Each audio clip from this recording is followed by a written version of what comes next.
All right, so the Pennsylvania elections took place recently, and there is some good news.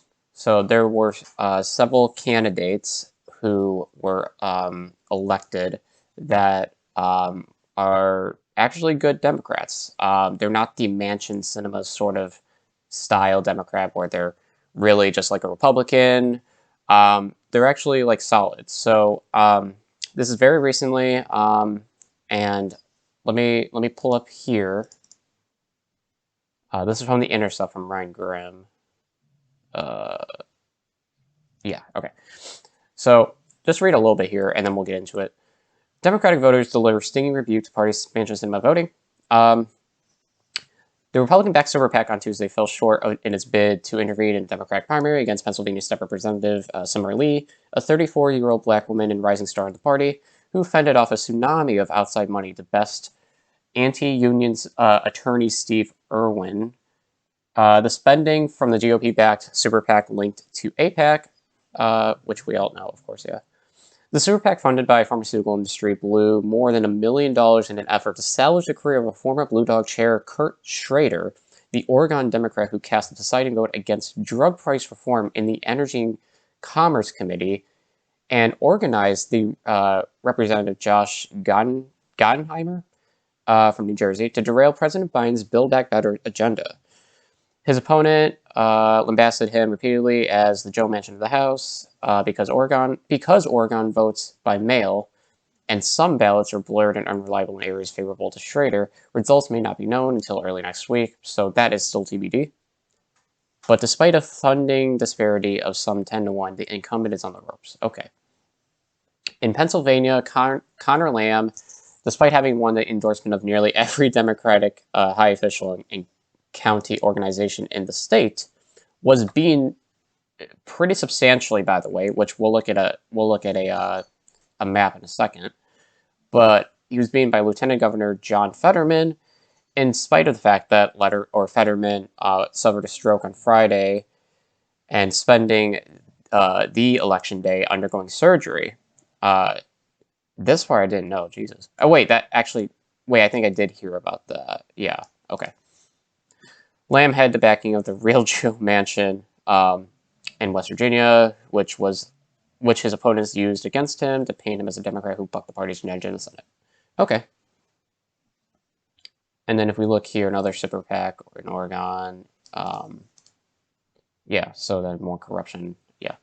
The stunning win comes as the party debates who is to blame for President Biden's sinking approval rating and increasingly dire forecasts of upcoming midterm losses.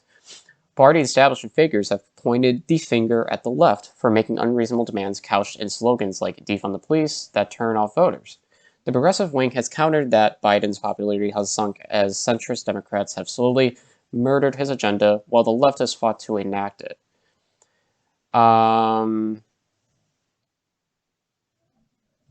Okay, so next week, voters in Texas will cast ballots in a number of runoffs that pit progressives against super PAC backed centrist Democrats. So in Texas, I know one notable election is going to be Jessica Cisneros versus Henry Cuellar, I believe. And the good one, the based one between the two, is Cisneros. So it would be ideal for her to beat out Cuellar, given the fact, and I read this a while ago too, but like Cuellar is basically just a Republican.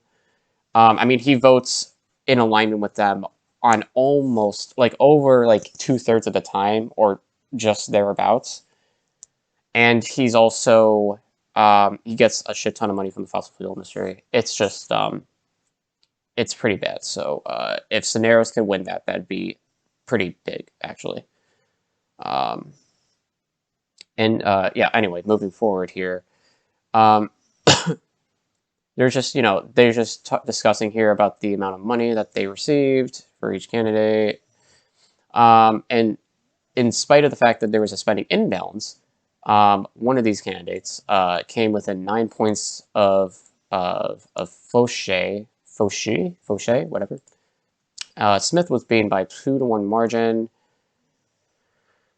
Yeah, so all in all, This is the man who won in Pennsylvania, or Fetterman, that is, who beat out Lamb and the other person, I forgot the name of. And then Summer Lee actually won as well, same state, uh, and she's another progressive, so that's good. Now, really quickly, let me pull up the map that I saw because it was fucking wild. And I probably don't have it, which is amazing. Hold on one sec. Let me just see if I can find it. Oh yeah, here it is. Okay. Whoops. Here we go. Fetterman won like every fucking county. 59%, five over half a million votes.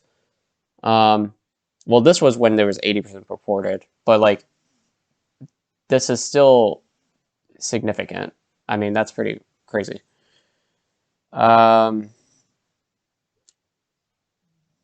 Yeah, I mean, like, look, at the end of the day, this is obviously a good thing for progressives. And we'll see how much momentum can be carried towards Texas in the coming week.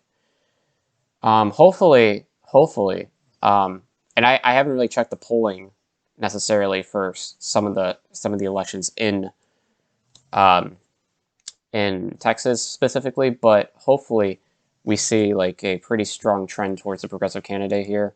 But I felt like it was good just to share some good news because there's a lot of bad news happening right now. Letterman, he's like he's good. He's definitely better, I would say, than the other candidates. But like he's not like a super like progressive person. I don't think, but he's certainly better than the other two candidates. And then of course Summer Lee, who's also a progressive or who is a progressive. That's the better option, of course. So the more progressives we elect into Congress, the better generally. So yeah, we'll see again what happens in Texas. Hopefully, Cisneros is able to pull out the dub, and this is good. I'm going to be looking forward to what happens. Um, but yeah, anyway, just figure I should cover this because this is pretty big. It's pretty big. So yeah, let's hope Cisneros can win and that progressives can carry this momentum.